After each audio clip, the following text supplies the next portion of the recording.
Hi, hello mga kaibigan. Magandang oras sa naka-open ngayon sa ating YouTube channel, itong Inja Magic channel. Okay, ngayon mayroon tayong panibagong pag-usapan. Ang ating topic ngayon ay about sa LDR relationship or long distance relationship.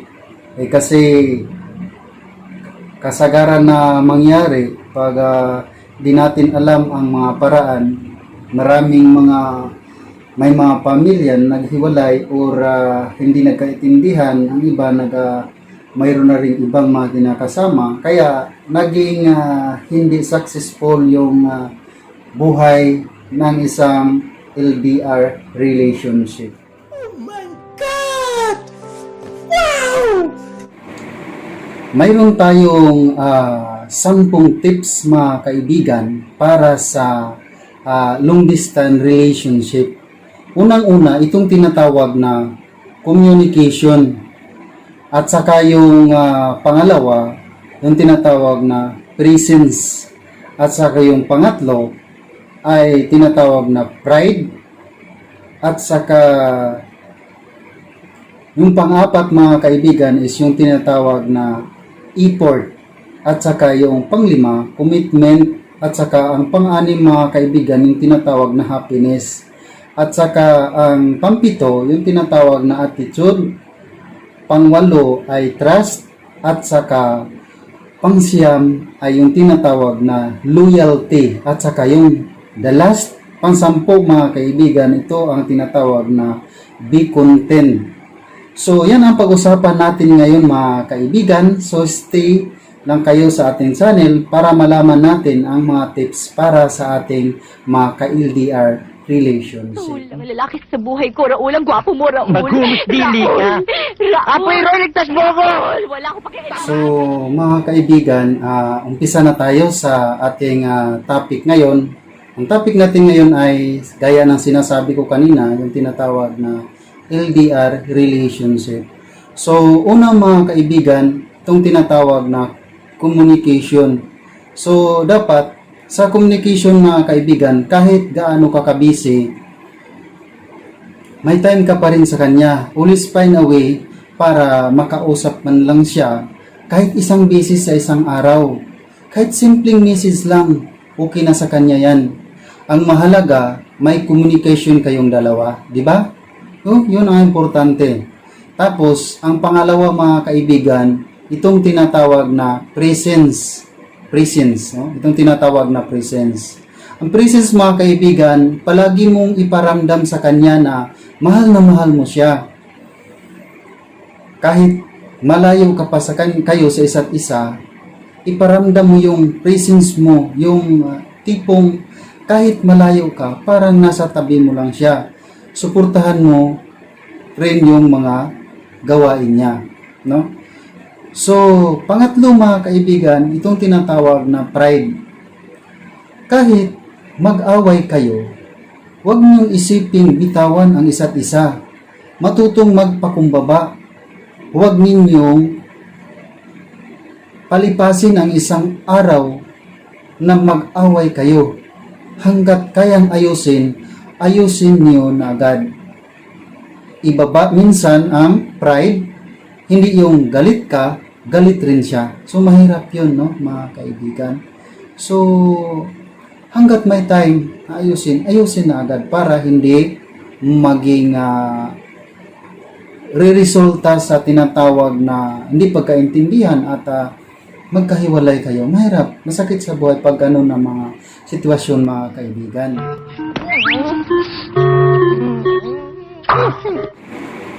So, patuloy tayo mga kaibigan. Punta tayo sa pang-apat na tips, no? Pang-apat na tip mga kaibigan bilang isang long distance relationship. So, itong tinatawag na effort. Kailangan natin to na mag-effort tayo sa ating sarili. Kailangan natin to mga kaibigan. So, effort, mag-effort ka sa simpleng paraan. Kasi hindi naman nila kailangan ng material na mga bagay. Mapasaya mo lang siya at mapangiti hanggang tainga ay ma-appreciate na niya yun mga kaibigan. No? Ma-appreciate na niya yun. At bigyan mo siya ng time. Ang pinaka-the best na maibibigay mo sa kanya kahit nasa malayo siya. Bigyan mo siya ng oras para ma-appreciate niya na talagang kailangan kanya, mahal kanya. So, punta tayo mga kaibigan sa panglima. Panglima mga kaibigan, itong panglimang tips ay itong tinatawag na commitment. Commitment mga kaibigan, panglima. Dapat mayroon kayong commitment sa bawat isa. Walang iwanan sa ere. Palaging ilagay sa isip na hindi na kayo single. Dahil committed ka na sa kanya. Huwag magpadala sa tukso, mga kaibigan. Huwag magpadala sa tukso. Panindigan mo ang inyong pagmamahalan na kahit nasa malayo siya. Panindigan mo ang iyong pagmamahalan na kahit nasa long distance kayo. Panindigan mo yun mga kaibigan. Yun lang. Kailangan natin ang commitment. Commitment lang mga kaibigan. Panindigan natin kung anong mayroon tayo sa para yung long distance relationship natin. So patuloy tayo sa number 6 mga kaibigan. Ito ang pinaka-importante. Importante ito, ang number 6, di ba? Yung tinatawag na happiness. Kung masaya ka, mas maganda yun, may relasyon. So happiness mga kaibigan, dapat wag mo siyang hahayaang maging malungkot palagi. Palagi mo siyang pakiligin at pasayahin na kahit nasa malayo siya. Pakiligin mo siya at pasayahin. Huwag na huwag mong iparamdam sa kanya na nag-iisa siya. Iparamdam mo sa kanya na andito ka, mahal mo siya. Para kahit nasa busy siya sa kanyang trabaho, malala pa rin niya na mayroong naghihintay at nagmamahal sa kanya. Yan ay tinatawag na happiness. So, di ba mga kaibigan? Isipin natin na yan talaga ang pinaka-the best, no? Effort, commitment, at saka happiness. So, tandaan natin, yan ang ating tips mga kaibigan. Gago ko! Gago ko! Gago ko! So, patuloy tayo mga kaibigan.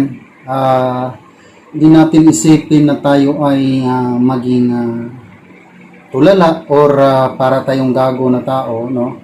Kailangan natin mga kaibigan at patuloy tayo sa ating hinahangad, no? Patuloy tayo mga kaibigan, punta tayo sa number 7, no? Pang-7 mga kaibigan, itong tinatawag na attitude, no? Attitude mga kaibigan.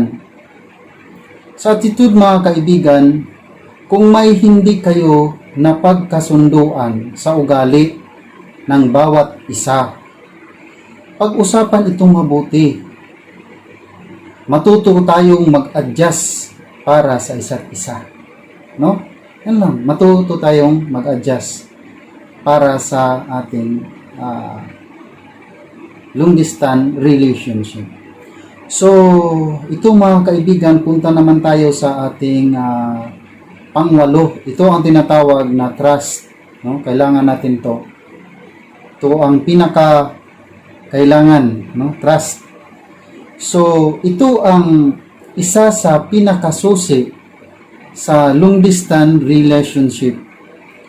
Kung walang tiwala, hindi mag-work ang LDR or long distance relationship. Kung walang tiwala, hindi mag-work ito, no? Dapat may tiwala kayo sa isa't isa kahit malayo kayo.